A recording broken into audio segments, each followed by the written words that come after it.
आता बघूया टॉप 9 महत्त्वाच्या बातम्या। 2 सप्टेंबरपर्यंत मवियाचं अंतर्गत जागा वाटप पूर्ण होणार। पुढील आठवड्यात मविया नेत्यांची बैठक। जागा वाटपानंतर शरद पवार उद्धव ठाकरे राज्याचा दौरा करणार, सूत्रांची माहिती।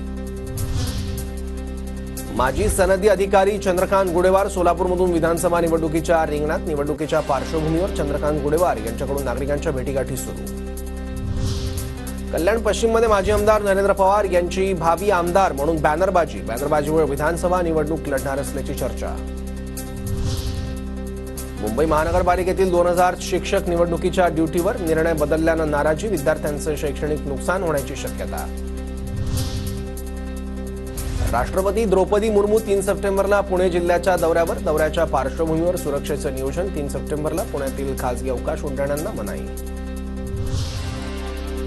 विधानसभा निवडणुकीच्या तोंडावर साखर कारखानदारांना मोठा दिलासा। राज्यातील 5 सहकारी साखर कारखान्याच्या खात्यावर 487 कोटी रक्कम जमा।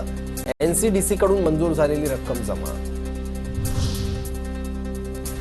पीओपीच्या गणेश मूर्ती स्थापन करणाऱ्यांवर गुन्हे दाखल करा। उच्च न्यायालयाच्या नागपूर खंडपीठाचे नागपूर महानगरपालिकेला आदेश। आदिवासी असल्यानेच आपल्याला राज्यात नोकरी नाही, आंतरराष्ट्रीय धावपटू कविता राऊतांचा सरकारवर गंभीर आरोप। महाराष्ट्रात बदलीसाठी 10 वर्षांपासून पाठपुरावा सुरू, राऊतांची माहिती। मुंबई कृषी उत्पन्न बाजारात कोथिंबीरीची आवक घटली। कोथिंबीर जुडी किरकोळ बाजारात 60 ते 80 रुपयांवर पोहोचली।